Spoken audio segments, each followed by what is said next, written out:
श्री गणेशाय नमः। श्री शिव पुराण महात्म्य। शौनक जी के साधन विषय प्रश्न करने पर सूत जी का उन्हें शिव पुराण की उत्कृष्ट महिमा सुनाना। श्री शौनक जी ने पूछा, महाज्ञानी सूत जी, आप संपूर्ण सिद्धांतों की ज्ञाता हैं। प्रभु, मुझसे पुराणों की कथाओं के सार तत्व का विशेष रूप से वर्णन कीजिए। ज्ञान और वैराग्य सहित भक्ति से प्राप्त होने वाले विवेक की वृद्धि कैसे होती है तथा साधु पुरुष किस प्रकार अपने काम, क्रोध आदि मानसिक विकारों का निवारण करते हैं। इस घोर कलिकाल में जीव प्राय आसुर स्वभाव के हो गए हैं। उस जीव समुदाय को शुद्ध दैविक संपत्ति से युक्त बनाने के लिए सर्वश्रेष्ठ उपाय क्या है? आप इस समय मुझे ऐसा कोई शाश्वत साधन बताइए जो कल्याणकारी वस्तुओं में भी सबसे उत्कृष्ट एवं परम मंगलकारी हो तथा पवित्र करने वाले उपायों में भी सर्वोत्तम पवित्र तारक उपाय हो।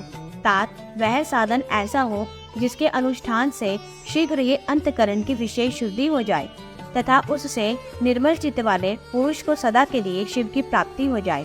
श्री सूत जी ने कहा, मुनि श्रेष्ठ शौनक, तुम धन्य हो, क्योंकि तुम्हारे हृदय में पुराण कथा सुनने का विशेष प्रेम एवं लालसा है।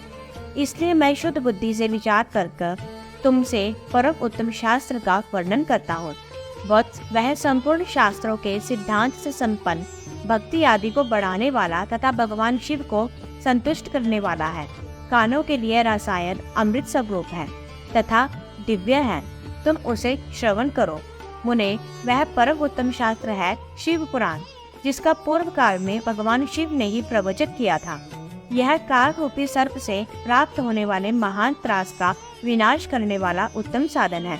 गुरुदेव व्यास ने सनत कुमार मुनि का उपदेश पाकर बड़े आदर से संक्षेप में ही इस पुराण का प्रतिपादन किया है। इस पुराण के प्रणयन का उद्देश्य है कलिकाल में उत्पन्न होने वाले मनुष्यों का परम हित का साधन। यह शिव पुराण परम उत्तम शास्त्र है।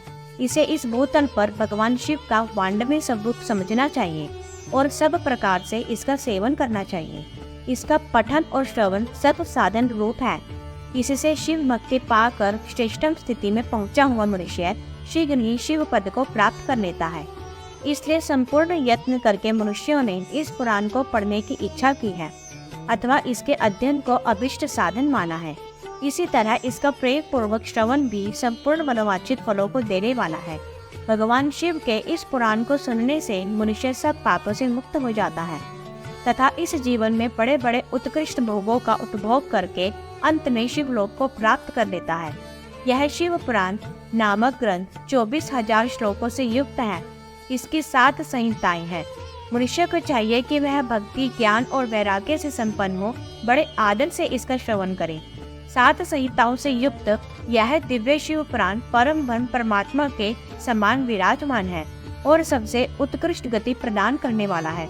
जो निरंतर अनुसाधन पूर्वक इस शिव पुराण को वाचता है अथवा नित्य प्रेम पूर्वक इसका पाठ मात्र करता है, वह पुण्यात्मा है, इसमें संशय नहीं है। जो उत्तम बुद्धि वाला पुरुष अंतकाल में भक्ति पूर्वक इस पुराण को सुनता है, उस पर अत्यंत प्रसन्न हुए भगवान महेश्वर उसे अपना पद धाम प्रदान करते हैं। जो प्रतिदिन आदर पूर्वक इस शिव पुराण का पूजन करता है, वह इस संसार में संपूर्ण भोगों को भोग कर अंत में भगवान शिव के पद को प्राप्त कर लेता है। जो प्रतिदिन आलस्य रहित हो रेशमी वस्त्र आदि के वेषण से इस शिव पुराण का सत्कार करता है, वह सदा सुखी होता है। यह शिव पुराण निर्मल तथा भगवान शिव का सर्वस्व है। जो इहलोक और परलोक में भी सुख चाहता हो, उसे आदर के साथ प्रयत्न पूर्वक इसका सेवन करना चाहिए। यह निर्मल एवं उत्तम शिव पुराण धर्म, अर्थ, काम और मोक्ष रूप चारों पुरुषार्थों को देने वाला है।